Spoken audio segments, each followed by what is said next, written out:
Ciao, sono Davide e come avrete sicuramente visto nel titolo di questo video, oggi andremo a parlare di una piattaforma incredibilmente utile, ma anche incredibilmente sottovalutata a mio avviso nell'ambito del digital marketing.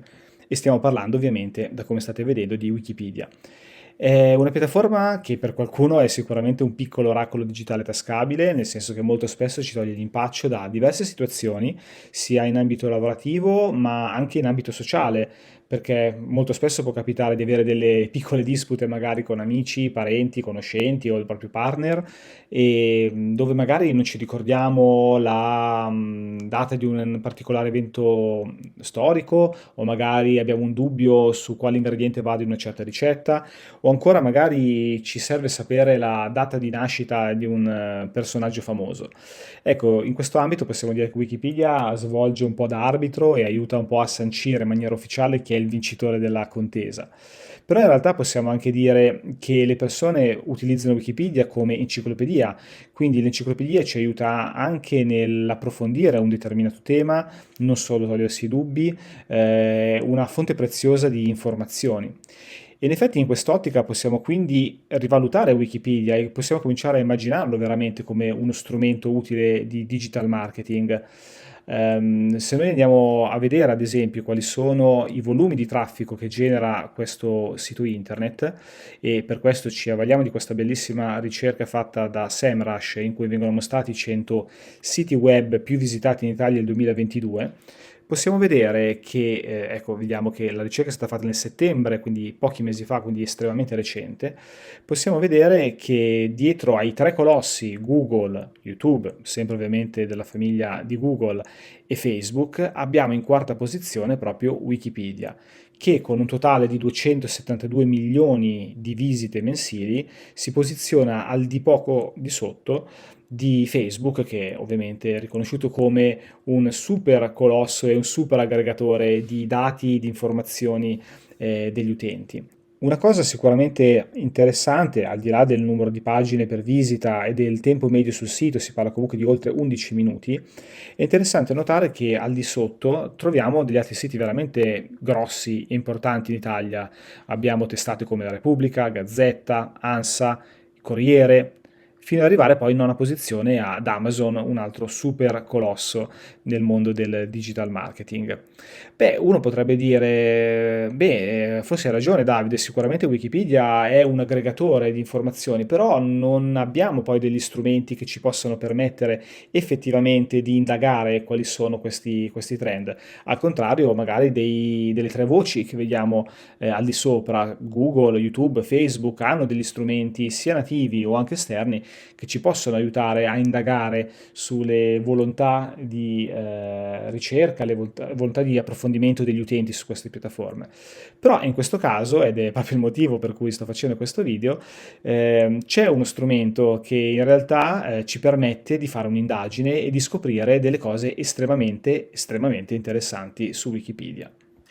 Il tool che ora andremo a vedere non è uno strumento nativo sviluppato da Wikipedia, ma bensì è stato sviluppato da tre utenti registrati alla piattaforma che con competenze di software engineer, web developer, hanno avuto la straordinaria capacità di estrarre l'enorme quantità di informazioni presenti sulla piattaforma e li hanno tradotti in diversi strumenti che adesso andremo a vedere, che compongono una sorta di cassetta degli attrezzi per Wikipedia. La cassetta degli attrezzi di cui stiamo parlando la potete trovare a questo indirizzo pageviews.wmcloud.org e come potete vedere dal menu presente in alto è composto da una serie di sottostrumenti che possono essere utili per diverse finalità. Qua ne vedete esplosi 5 che sono i principali e che andremo a visualizzare adesso, e poi abbiamo un lato sottomenu sotto la voce altro in cui abbiamo degli altri strumenti, ma per l'appunto, come vi dicevo, i più interessanti sono sicuramente i 5 che vediamo esplosi nel menu di questo sito. Per chi può essere utile questo sito? In realtà può essere utile veramente per chiunque a qualsiasi livello si voglia inoltrare nel mondo del digital marketing. Può essere utile sia per chi lavora in agenzia, per chi vuole magari fare degli approfondimenti sul target di un determinato settore merceologico, può essere utile per dei content creator che magari possono trovare delle ispirazioni su quali sono i trend topic in un determinato periodo in un determinato paese.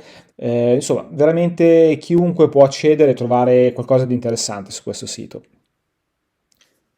Il primo tool che andiamo a vedere è quello che trovate proprio in visualizzazione in questo momento, che è il visualizzazioni per pagina. Sicuramente qualcuno di voi avrà già notato che il look and feel potrebbe assomigliare in qualche modo, potrebbe ricordare quello di un altro strumento fondamentale per chi fa digital marketing, che è Google Trends, di Google stesso ovviamente. In realtà ci sono delle affinità perché questo strumento in qualche modo va a definire l'interesse o ancora meglio il traffico generato dalle pagine che sono contenute all'interno di Wikipedia stesso. Qua nell'esempio che viene settato di default dal sito internet trovate l'andamento della pagina Felis Silvestris Cactus, che molto probabilmente fa riferimento al gatto domestico che molti di noi hanno in casa, e quello che vedete qua sotto nel grafico è proprio l'andamento di questa parola chiave all'interno di un determinato range temporale, come potete vedere. La prima cosa che voglio farvi vedere è sicuramente la colonna destra, dove possiamo trovare alcuni dei numeri che possono essere utili per fare delle prime analisi, le visualizzazioni per pagina, la media giornaliera della pagina e poi degli altri numeri secondari che in questo momento magari non sono di primo interesse. Abbiamo ovviamente, come abbiamo detto, la barra di ricerca dove possiamo andare a definire le pagine che vogliamo indagare e come viene indicato possiamo inserire fino a 10 pagine. Un'altra cosa interessante che notiamo qua sotto è la tipologia di grafico. Una cosa che vi consiglio di fare è quella di switchare e tra le tre proposte che vengono effettuate, radar, barra e linea, io consiglio di andare sulla linea, che è quello che ci permette di avere una visualizzazione un po' più pulita forse del dato. E l'altra voce che notiamo nella parte centrale di questa pagina, di questo strumento, è il scarica, che ci permette, come vedete, di scaricare poi i dati delle nostre analisi o in CSV, se vogliamo fare poi delle ulteriori analisi magari in Excel, un JSON o un PNG, se invece magari vogliamo inserire questo grafico in qualche presentazione, oppure addirittura possiamo stampare il documento. A sinistra invece troviamo le opzioni, che sono sostanzialmente dei filtri. Il più importante sicuramente è il filtro temporale. Come vedete c'è la possibilità di modificare il range temporale della nostra analisi. Vi posso già anticipare che lo strumento va indietro fino al 2015, quindi abbiamo la possibilità di analizzare ben 7 anni di Wikipedia. L'altro strumento che abbiamo qua nella sezione opzioni è il tipo di data, ovvero c'è la possibilità di raggruppare i dati che stiamo estrapolando in chiave giornaliera, oppure abbiamo la possibilità di raggruppare il dato in ottica mensile per fare una analisi magari un po' più aggregata dei nostri dati. Questo aspetto è molto importante, la voce progetto. Cosa indica la voce progetto? Sostanzialmente va a indicare quale parte di Wikipedia, quale variante possiamo dire per stato ci può interessare nell'analisi. Noterete quando entrerete nel sito che il tool sarà settato in automatico nella versione inglese, quindi en.wikipedia.org.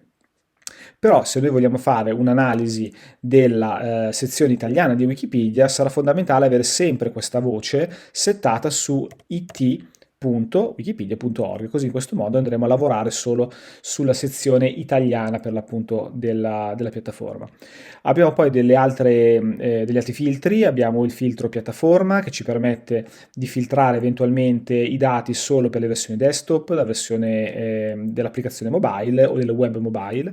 E poi abbiamo un altro sottofiltro denominato agente, ma in questo momento direi di evitarlo perché non è così interessante in questo momento per la nostra analisi. A questo punto possiamo andare a vedere un esempio concreto di come utilizzare questo strumento e come potrebbe risultare utile, ad esempio, per un content creator. Facciamo finta quindi di essere un food blogger oppure un TikToker che ruota intorno all'ambito cucina e che vuole fare magari un'analisi un po' più approfondita su quali sono i gusti degli utenti in termini di cucina regionali, per andare poi conseguentemente a sviluppare dei contenuti per il piano editoriale. Noi potremmo decidere, ad esempio, quindi dopo aver definito, come dicevo prima, il nostro sottocanale italiano, quindi it.wikipedia.org, di andare a definire magari un termine di ricerca che può essere di nostro interesse. In questo caso, perché no, la cucina lombarda. Come vedete, questo è il grafico che ci va a indicare quante volte la pagina di cucina lombarda è stata visualizzata su Wikipedia con un dato segmentato per mese, come potete vedere qua a sinistra, e con un range temporale che va dal dicembre 2021 al novembre 2022. Se noi vogliamo magari allargare il range temporale, possiamo semplicemente cliccare qui, andare indietro e ad esempio possiamo visualizzare gli ultimi 3 anni, novembre-novembre 2019-2022, per la cucina lombarda. Come vi dicevo prima, io consiglio di utilizzare il grafico linea, che sicuramente è più d'impatto per la visualizzazione di questa tipologia di dato in un arco temporale. E questo già ci dà un dato molto interessante, perché vediamo che la cucina lombarda sembra essere ricercata su Wikipedia con un andamento abbastanza scostante, quindi con dei picchi che avvengono soprattutto nel periodo, a quanto possiamo vedere, di gennaio, quindi gennaio, dicembre, febbraio, quindi periodo natalizio, periodo invernale in linea di massima. E va a scemare invece per quanto riguarda invece il periodo estivo soprattutto. Infatti vediamo che giugno e luglio sono i momenti di minore interesse da parte degli utenti. A questo punto cosa possiamo fare però? Dicevamo che possiamo andare a confrontare le pagine, dicevamo fino a 10 entità. A questo punto quindi possiamo vedere come si comporta la cucina lombarda versus un'altra famosissima cucina, che è quella toscana, così includiamo anche la cucina degli amici del centro Italia. E anche qua vediamo che ci sono sicuramente delle cose simili, anche se in realtà poi vediamo che la curvatura rappresenta dei flussi di traffico diversi, e quindi magari ci possono suggerire qual è la cucina più cercata a maggio, che in questo caso risulta essere la cucina toscana e non quella lombarda, rispetto alla cucina cercata di più come dicevamo prima, a gennaio, che invece risulta essere proprio l'opposto. La cosa bella è che appunto noi possiamo andare ad aumentare il numero di ricerche, e quindi possiamo aggiungere, oltre alla cucina toscana, anche la cucina napoletana. Ecco, come vedete c'è sempre una ricerca qua sotto che va a filtrare in anticipo quello che vogliamo trovare e ci dà dei suggerimenti. Quindi inseriamo la cucina napoletana e già che ci siamo aggiungiamo, per chiudere tutto lo stivale, anche la cucina siciliana. Ecco qua. In questo grafico possiamo vedere che ci sono ben 4 cucine italiane che vengono rappresentate in un medesimo grafico temporale negli ultimi 3 anni. Perché è interessante questo grafico? Perché ci può dare dei diversi spunti su quali sono, ad esempio, le cucine più cercate in un determinato mese. Nel momento in cui io dovrò andare a sviluppare un piano di contenuti mensile o addirittura magari, perché no, annuale, può essere interessante sapere che un determinato cucina funziona meglio in un certo periodo dell'anno e in un altro periodo dell'anno invece switchare su un'altra tipologia di cucina. Quindi, come dicevamo prima, vediamo che c'è una sorta di pattern per quanto riguarda la cucina lombarda che spinge di più nel periodo invernale, sicuramente magari anche dei piatti un po' più calorici, un po' più strong, sono più adatti per un periodo come quello freddo del periodo dicembre-febbraio, mentre la cucina siciliana vediamo che ha dei picchi a maggio, quindi è molto più primaverile, mentre possiamo notare che magari invece la cucina toscana ha un interesse maggiore anche loro nel periodo primaverile. Insomma, può essere interessante questo strumento per andare a vedere non soltanto i volumi complessivi, quindi determinare qual è la cucina che maggiormente viene cercata su Wikipedia, ma anche quali sono appunto i flussi di queste. Se scendiamo invece nella sezione sottostante, vediamo che c'è un'ulteriore informazione, quindi un piccolo schema che ci va a raccontare i dati che stiamo vedendo invece qua in maniera temporale, quindi abbiamo appunto cucina siciliana, cucina napoletana, lombarda e toscana, che vengono ordinati in questo caso per visualizzazioni, quindi possiamo fare anche una classifica di quali sono le cucine più cercate. C'è anche il dato di media mensile. Qua abbiamo degli aspetti invece un po' più tecnici, cioè ci viene detto quante volte queste pagine su Wikipedia vengono modificate, quanti sono gli editor che hanno contribuito alla creazione e altri aspetti un po' più tecnici, mentre a noi interessa soprattutto in questa istanza sicuramente il traffico e l'interesse delle persone a riguardo. Il secondo strumento che voglio farvi vedere è le visualizzazioni per lingua, ed è uno strumento estremamente interessante per andare a fare delle valutazioni su come una certa entità può avere un determinato interesse sia in Italia ma anche nelle altre versioni in lingua diversa, quindi la stessa entità in lingua spagnola, in lingua russa, in lingua inglese e via dicendo. Facciamo un esempio concreto. Vogliamo verificare quanto una serie televisiva internazionale è seguita in Italia, ha ricevuto interesse in un determinato range temporale e qual è il confronto con altre varianti in lingua diversa. Nell'esempio andremo a prendere una delle mie serie TV preferite in assoluto, una serie comedy magnifica con Steve Carell che è The Office. Andremo a prendere la versione americana, infatti in questa serie c'è sia la versione UK e la versione US, in questo caso andiamo a prendere la versione per l'appunto americana del 2005 e prima di dare l'invio vedete che qua sopra ci sono dei filtri. Abbiamo il filtro per data che come sempre ci dà un'indicazione temporale sulla nostra analisi. Noi qua adesso possiamo magari tornare indietro all'ultimo anno, quindi possiamo dirgli dal 17-21 al 17 dicembre 2022, applichiamo.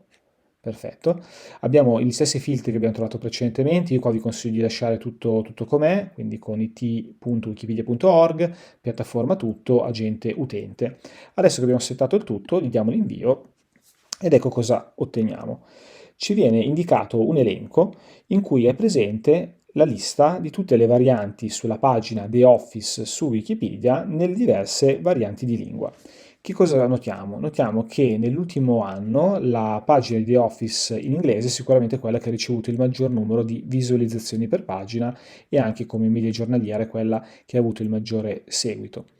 La lista che ci viene estratta è una lista di 71 lingue, quindi è molto molto lunga e ovviamente non va però a filtrare poi per ogni singolo stato. Ovviamente la lingua inglese viene parlata in diversi stati del mondo ed è normale che spesso abbia il primo posto proprio per l'accumulo di stati che utilizzano questa lingua come lingua madre ovviamente. Però è interessante comunque avere un'idea di qual è il peso specifico che può avere la pagina italiana rispetto a quella del resto del mondo.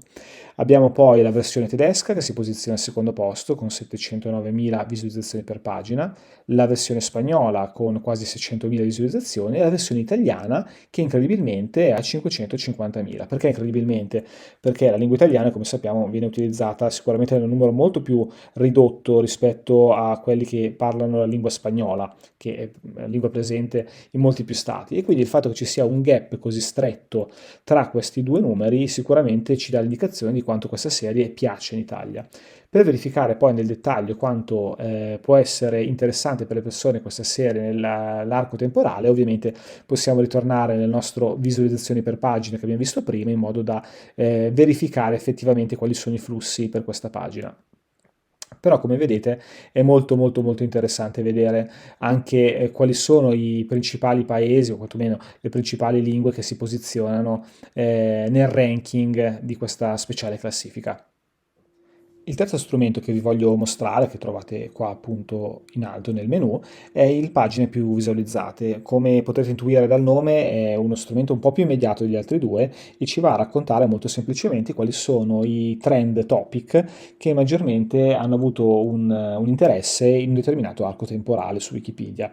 Ovviamente quando abbiamo qua it.wikipedia.org stiamo sempre parlando della versione italiana di Wikipedia. Se vogliamo fare delle analisi su altri stati dobbiamo modificare, come dicevamo, la lingua in la relativa variante. Allora, come funziona? Molto molto semplicemente. Ci basta indicare qua nella sezione tipo di data e data qual è il range temporale che noi vogliamo analizzare. Il tipo di data può essere un tipo di data mensile, giornaliero o annuale e in base a quello che andiamo a cliccare si modifica anche la tipologia di data specifica che possiamo inserire. Ad esempio, in questo caso possiamo decidere in maniera molto molto granulare di andare a verificare che cosa cercavano le persone su Wikipedia il 4 dicembre, perché no?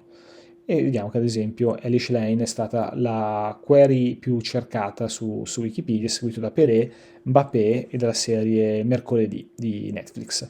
Stessa cosa possiamo fare però su un arco temporale più grande, quindi vogliamo sapere nell'ultimo anno, nel 2021, quali sono state le query più cercate su Wikipedia e notiamo che Mario Draghi è stato il personaggio più cercato all'interno dell'enciclopedia, seguito dalla RAI, in generale dall'Italia, quindi tante persone hanno cercato quindi lo stato dell'Italia, probabilmente per vari motivi, Cristiano Ronaldo e i Maneskin. I dati che ci vengono offerti sono, come abbiamo visto anche prima, dei dati relativi alle modifiche effettuate sulla pagina e agli editori che hanno contribuito a quella pagina, ma che sono relativamente interessanti per le nostre analisi, mentre sicuramente sono più interessanti le visualizzazioni per pagina, cioè il peso specifico di traffico che ogni pagina ha avuto nell'ecosistema e la percentuale mobile del device dal quale sono avvenute le ricerche.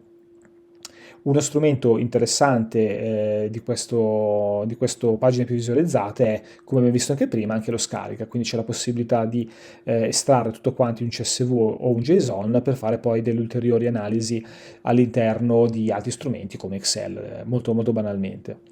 Un'altra cosa che voglio mostrarvi è che c'è la possibilità anche di escludere alcune query. Lo strumento di default arriva fino a 1000 voci, quindi le 1000 voci più interessanti in un certo determinato arco temporale, però, come vi dicevo, andando sulla X che compare puntando il mouse sulla relativa voce, c'è la possibilità di escludere quella voce. Quindi vogliamo escludere l'Italia. Ecco, come vedete, abbiamo una lista pulita di quella voce, quindi ci permette anche eventualmente di fare delle analisi un po' più strette qualora volessimo analizzare magari un determinato tema. Ad esempio, vogliamo vedere quali sono le serie TV più cercate, possiamo magari andare per l'appunto ad escludere le altre voci fino a ottenere soltanto la lista che a noi interessa di più.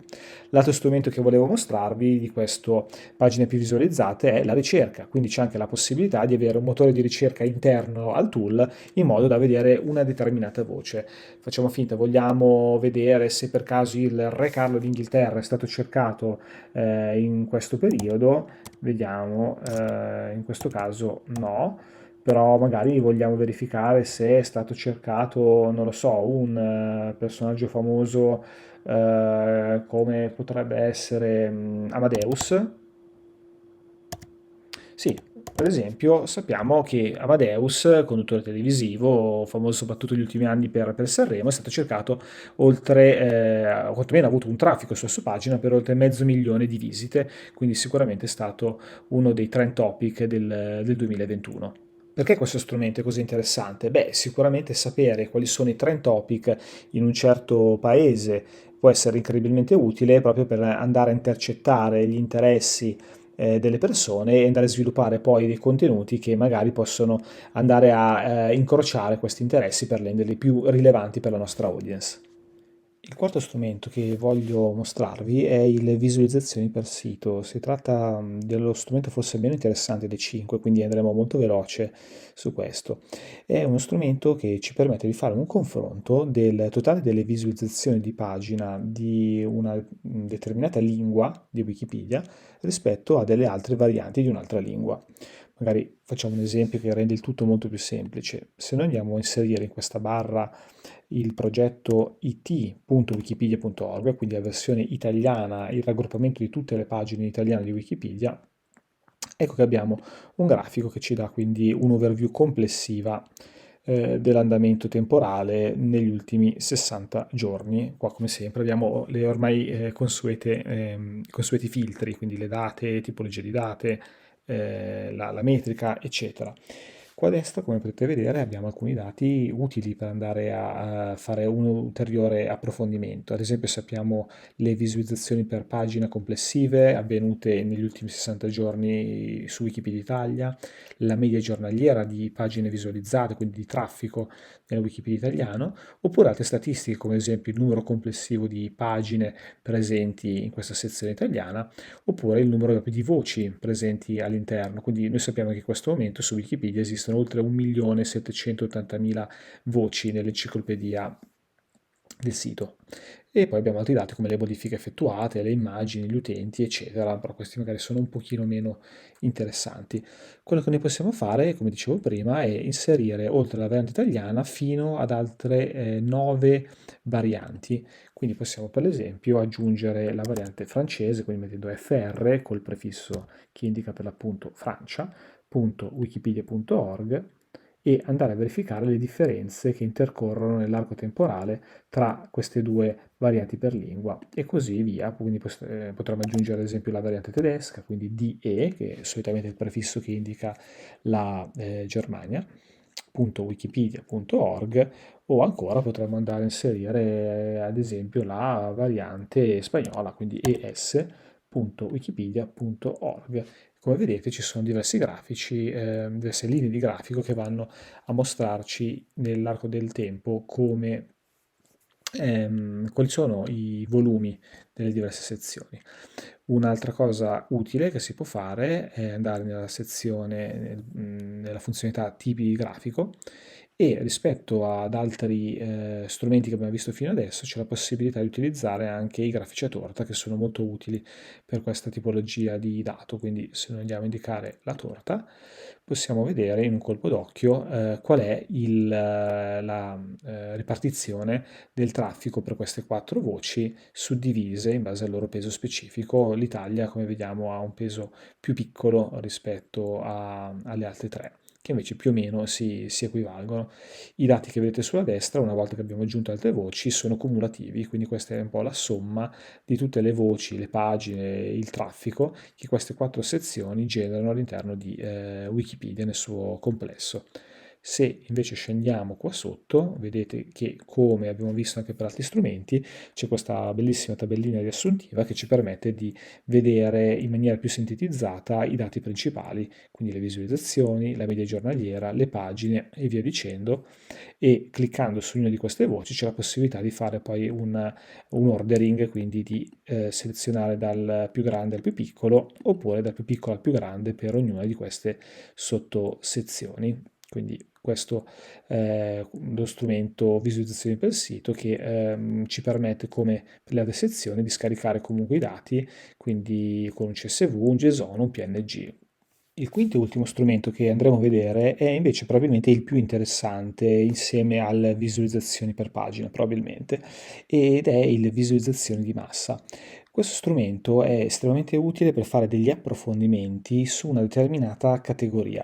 Come saprete, infatti, Wikipedia ordina, come un po' tutte le enciclopedie, tutte le sue voci, le sue informazioni in diverse categorie in modo da rendere più semplice l'organizzazione dell'informazione stessa.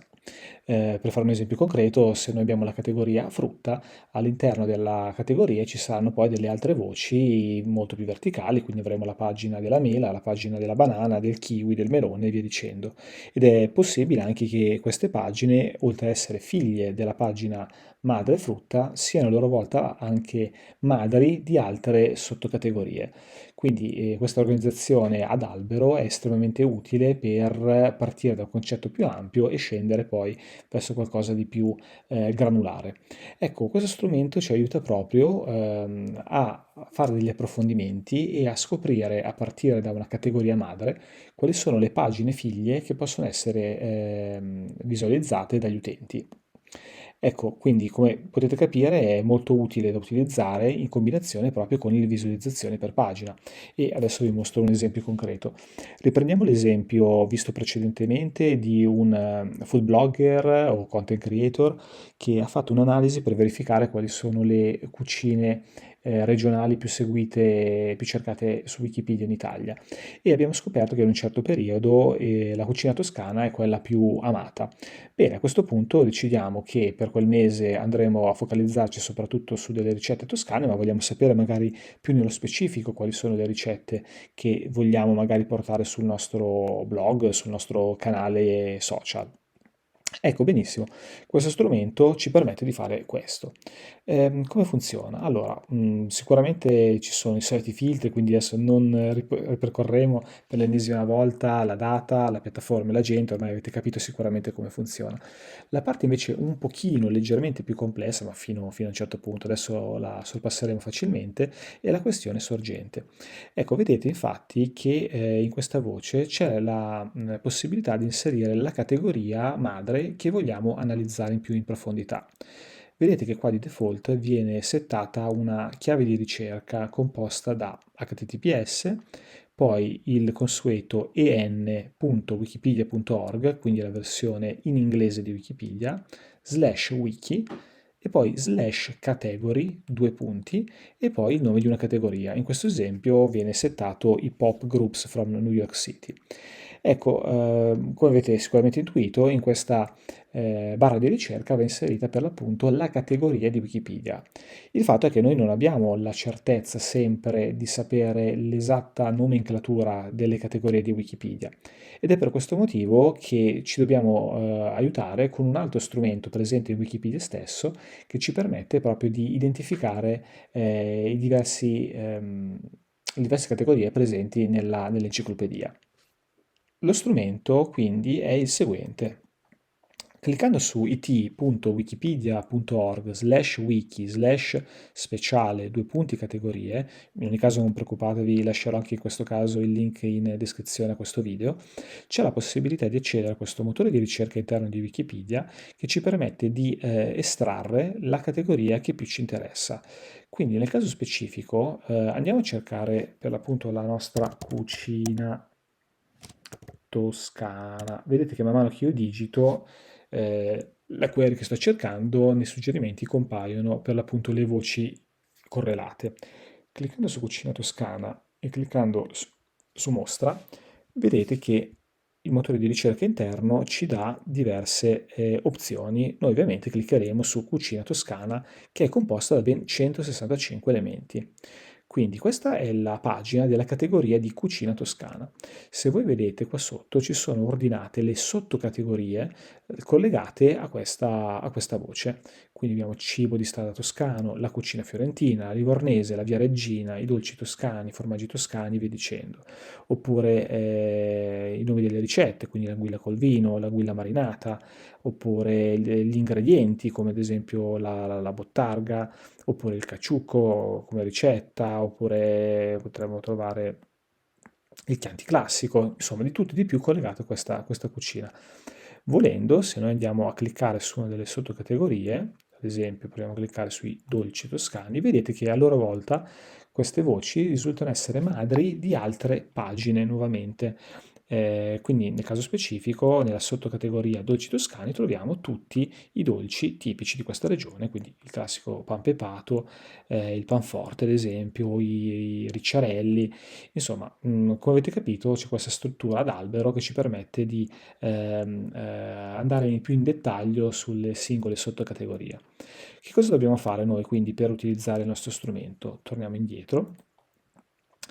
Facciamo così, prendiamo esattamente questa chiave di ricerca, quindi it.wikipedia.org/wiki/categoria due punti cucina toscana. Copiamo, ritorniamo sul nostro strumento, incolliamo, diamo l'invio e vedete che vengono estratte tutte le voci correlate alla cucina toscana. Al momento lo strumento ha analizzato l'ultimo mese, quindi questa lista ci racconta di quali sono le voci di Wikipedia collegate alla cucina toscana più cercate nell'ultimo mese. Quindi sappiamo che in questo periodo la ricetta più cercata è stato il lampredotto, seguito dalla mostarda, il pan pepato, la zuppa inglese, la besciamella e via dicendo. Si possono scoprire delle cose molto interessanti, ad esempio io non sapevo che la zuppa inglese fosse di origine toscana, quindi poi cliccando sulla voce si può andare ad analizzare le specifiche di questa pagina. Ad esempio, se noi scendiamo qua sotto, probabilmente scopriremo che, vediamo un attimo, eccola qua, nella storia ci viene detto che la diffusione è attestata fino all'Ottocento in almeno tre regioni italiane, l'Emilia-Romagna, le Marche e la Toscana. Quindi in qualche modo questa ricetta viene collegata alla regione della Toscana. Infatti anche qua c'è proprio un dettaglio che va a raccontare di come alcune ipotesi riportino la nascita di questo dolce proprio nella regione del centro Italia. Ritornando invece al nostro bellissimo strumento, qua di fianco abbiamo sempre le visualizzazioni per pagina e la media giornaliera. Quindi, come potete capire, questo strumento è incredibilmente utile nel sapere quali sono le ricette toscane che maggiormente possono essere di interesse alle persone. Tornando indietro, noi abbiamo come sempre la possibilità, adesso ricopio ancora il link, di modificare il range temporale, quindi magari vogliamo sapere, magari l'anno scorso a Natale, facciamo finta, quindi nel periodo natalizio, quindi facciamo ad esempio dal 1 dicembre al 24 dicembre del 2021, ok, diamo l'invio, quali sono state le ricette nel periodo di Natale più cercate in merito alla cucina toscana. Quindi se noi volessimo nel nostro piano editoriale inserire per dicembre delle ricette toscane, sappiamo che queste potrebbero essere delle cose interessanti da approfondire. Ad esempio c'è questa voce Testaroli che io non ho mai sentito, non conosco, ed è anche un'ottima opportunità per un content creator conoscere magari delle cose che sono di interesse per le persone ma che non sono conosciute dalla persona stessa. Quindi, come vedete, anche in questo caso lo strumento è incredibilmente interessante. Ripetiamo, visualizzazioni per pagine ci permette di fare un confronto tra delle macro categorie per verificare dei trend e dei momenti di tendenza interessanti. Facendo poi visualizzazioni di massa c'è la possibilità di fare un approfondimento più specifico su quella determinata categoria in modo da estrarre informazioni utili e fresche per i nostri piani di comunicazione e marketing. Un'altra cosa che vi volevo mostrare è che inserendo sempre come chiave di ricerca la nostra cucina toscana, c'è anche la possibilità di selezionare questa voce, includi tutte le sottocategorie. Fleggandolo e dando l'invio ci sarà un'estrazione più profonda per quanto riguarda le categorie. Ricordate che prima erano circa 160, adesso sono ben 441. Diciamo che questa opzione io la sconsiglio in una prima fase, nel senso che è vero che c'è la possibilità di andare in maniera più granulare alla ricerca di pagine correlate alla cucina toscana, però noterete che tra i risultati ci sono anche delle voci che un pochino si allargano rispetto al core. Quindi ad esempio abbiamo i friarielli che vengono, se andiamo a vedere sulla pagina correlata di Wikipedia, vengono indicati come una verdura che viene comunque cucinata anche in Toscana sicuramente, però sappiamo che il friariello di per sé è più vicino al mondo della campagna, un po' più verso il sud Italia possiamo dire. Quindi in sostanza l'inserimento di questa opzione ci allarga in qualche modo la sfera di voci correlate alla cucina toscana, che sicuramente può essere interessante, però io ve la consiglio come seconda opzione. Prima partirei con una ricerca di ricette, ingredienti e quant'altro strettamente correlate al core, quindi la cucina toscana, ed eventualmente se avete finito le idee, avete finito i contenuti o comunque avete bisogno di ulteriori stimoli, c'è la possibilità di fare questa seconda segmentazione un po' più, come dire, un po' più ampia rispetto alla precedente, che ci permette di includere anche delle ricette o degli argomenti non così stretti al nucleo, un pochino più larghi, ma che però possono in qualche modo risultare utili per il nostro content plan. Perfetto, come avete visto questi sono i 5 strumenti che vi ho voluto mostrare di questa suite dedicata a Wikipedia, che ricordo ancora non è uno strumento nativo di Wikipedia stesso, ma che è stato sviluppato dagli utenti e nello specifico sono Music Animal, Caldari e Marcel Ruiz Fons, indicati qua sotto e che ringraziamo per il loro lavoro che hanno reso gratuito e disponibile per tutti. Quindi quello che vi chiedo adesso è, se avete voglia ovviamente, di provare a divertirvi anche voi, di provare un po' a smanettare, di testarlo, di metterlo subito in pratica per i vostri piani di comunicazione, oppure anche più semplicemente se volete scoprire qualcosa di più interessante sugli ambiti che più vi stanno a cuore. Oltre a questo, se il video vi è piaciuto ovviamente mettete un like, se vi va iscrivetevi al canale così avete la possibilità di ricevere anche le notifiche se attivate la campanella con i prossimi video che arriveranno sulla piattaforma.